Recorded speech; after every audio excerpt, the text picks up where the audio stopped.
Your body is trying to save your life, right now, even though nothing is actually threatening you. This is the cruel paradox of panic attacks. Your most powerful survival system has turned against you. And here's what almost nobody tells you: fighting it makes it worse. 3 million years of evolution designed your nervous system to keep you alive. It worked perfectly when our ancestors faced predators.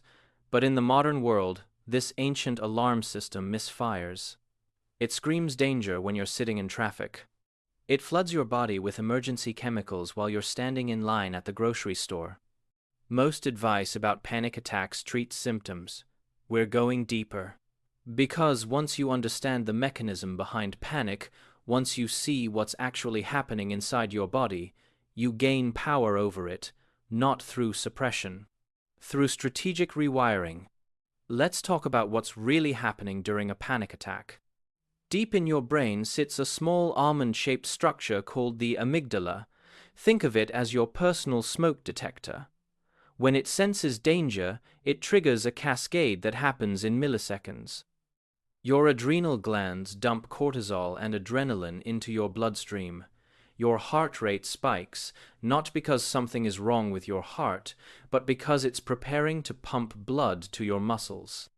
You might feel like you can't breathe, but actually, you're breathing too much, hyperventilating to oxygenate muscles for running or fighting.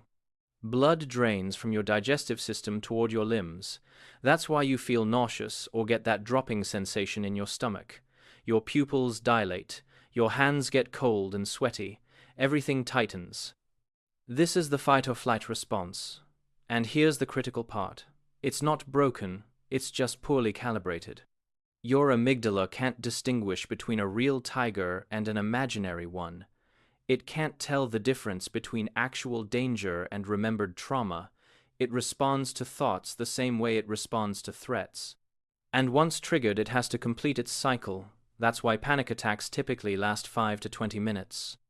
That's how long it takes for your body to metabolize the stress hormones and return to baseline. Understanding this changes everything. You're not dying, you're not going crazy, you're experiencing a misfired alarm. Intense, yes. Terrifying, absolutely. But temporary and not dangerous. Most people know that stress causes panic attacks, but the triggers go far deeper than most realize. First, there's the blood sugar connection. When your glucose drops sharply, say, after eating a sugary breakfast that spikes then crashes, your body releases adrenaline to mobilize stored energy. For someone with a sensitive nervous system, this adrenaline surge can trigger a full panic response. I've seen patients whose panic attacks completely stopped when they switched to eating protein and fat for breakfast instead of carbs and coffee. The mechanism is simple. Stable blood sugar means no emergency adrenaline dumps. Second, breathing patterns. Most people don't realize they're chronic overbreathers. Stressed people tend to breathe from their chest, taking shallow, rapid breaths throughout the day. This creates a subtle but persistent state of hyperventilation. Your blood becomes slightly too alkaline. Your brain gets the signal that something is wrong. And when the next stressor hits, traffic, a difficult conversation, anything, you're already 90% of the way to a panic attack. Third, the cervical spine. This one surprises people. Compression or misalignment in your neck can irritate the vagus nerve, which runs from your brainstem down through your torso. The vagus nerve is your body's main relaxation pathway. When it's compromised, your stress response becomes hyperactive. I've worked with people whose panic attacks dramatically decreased after addressing neck tension through specific stretches or osteopathic treatment. Fourth, the gut-brain axis. 70% of your serotonin is produced in your gut. An imbalanced microbiome, chronic inflammation, or food sensitivities can directly impact your anxiety levels. Some people's panic attacks are partly driven by what's happening in their intestines. And finally, there's the anticipatory loop. After your first panic attack, your brain starts scanning for signs it might happen again. This hypervigilance itself creates tension. You fear the fear. And this meta-anxiety can trigger the very thing you're trying to avoid. Stopping panic attacks isn't about finding a magic technique for the moment of crisis. It's about building a nervous system that's resilient enough not to misfire in the first place. Think of it as a pyramid. The base level is sleep architecture. Your brain processes threats and consolidates emotional memories during sleep. When you're sleep deprived, your amygdala becomes hyperactive, while the prefrontal cortex, the part that says this isn't actually dangerous, goes offline. Going to bed at the same time each night matters. Sleeping in complete darkness matters. Getting morning sunlight to set your circadian rhythm matters.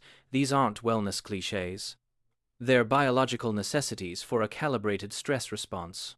The second level is movement, but not just any movement.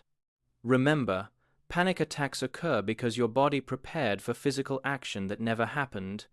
Those stress hormones are meant to be burned through intense physical activity. When they just circulate in a sedentary body, they create havoc. High-intensity interval training is particularly effective. Sprint for 30 seconds, rest for 90. Repeat. This teaches your body what an actual adrenaline surge is supposed to feel like and shows it that the sensation is safe and temporary. Strength training helps too. When you regularly push your body to the edge of its capacity, you expand your window of tolerance for discomfort. The sensations of panic become less novel, less frightening. The third level is nervous system training. This is where most people skip ahead to, but it only works if the foundation is solid. Box breathing. Inhale for 4 counts, hold for 4, exhale for 4, hold for 4, repeat for 2 minutes. This activates your parasympathetic nervous system, your rest and digest mode. Done daily, it raises your baseline calm. The physiological sigh, 2 quick inhales through the nose, then a long exhale through the mouth. This is the fastest way to reduce arousal. Your body does this naturally when crying or after stress. Doing it intentionally hijacks the calming mechanism. Cold exposure. Ending your shower with 30 seconds of cold water creates a controlled stress that trains your nervous system to recover quickly. You learn viscerally that you can be extremely uncomfortable and still be safe. The fourth level, the top of the pyramid, is cognitive reframing. Your thoughts can trigger panic, but they can also diffuse it. When you feel the first flutter of panic, instead of thinking, "Oh no, here it comes, try this," my body is practicing its defense response. This is uncomfortable but not dangerous. I'm safe. This isn't positive thinking, it's accurate thinking, and accuracy matters to your nervous system. Despite all prevention, panic attacks can still happen. Here's what actually works in the moment. First, counterintuitive as it sounds, don't fight it. Resistance creates a secondary layer of panic. Panic about the panic. Instead, narrate it. My heart is racing. My hands are tingling. My breath is shallow. Observation creates distance. Second, get heavy. Panic makes you feel untethered, floating in terror. Physical weight grounds you. If you're home, lie on the floor and place heavy books on your chest and stomach. The pressure activates your parasympathetic nervous system. If you're out, press your back firmly against a wall or grip something solid. Third, activate your dive reflex. Fill a bowl with ice water and submerge your face for 10 seconds. This triggers an ancient mammalian reflex that immediately slows your heart rate. Your body thinks you're diving and automatically shifts into conservation mode. Fourth, use bilateral stimulation. This is borrowed from trauma therapy.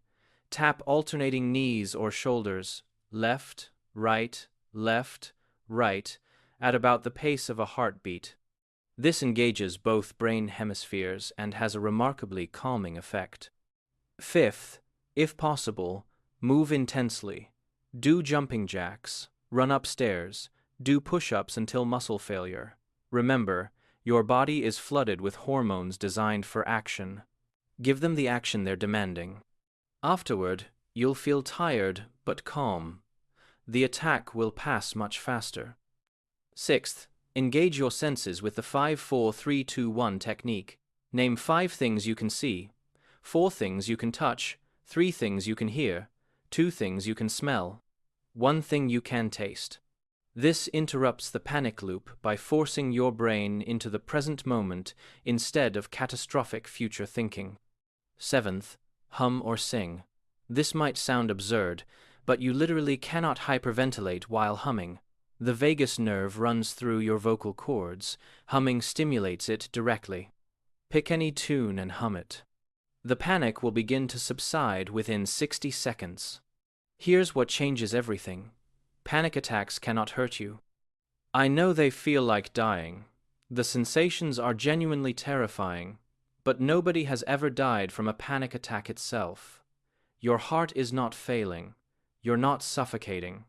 You're not losing your mind. The fear of the sensations is what perpetuates the cycle.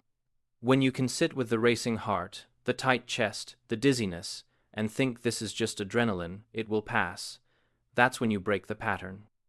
Some therapists actually recommend intentionally triggering mild panic symptoms, spinning to get dizzy, breathing through a straw to feel breathless, to teach your brain these sensations aren't dangerous. When you prove to yourself repeatedly that you can feel these things and be fine, the fear loses its grip. The goal isn't to never feel anxious. It's to change your relationship with the anxiety. To stop seeing it as an emergency and start seeing it as information. Your body is communicating.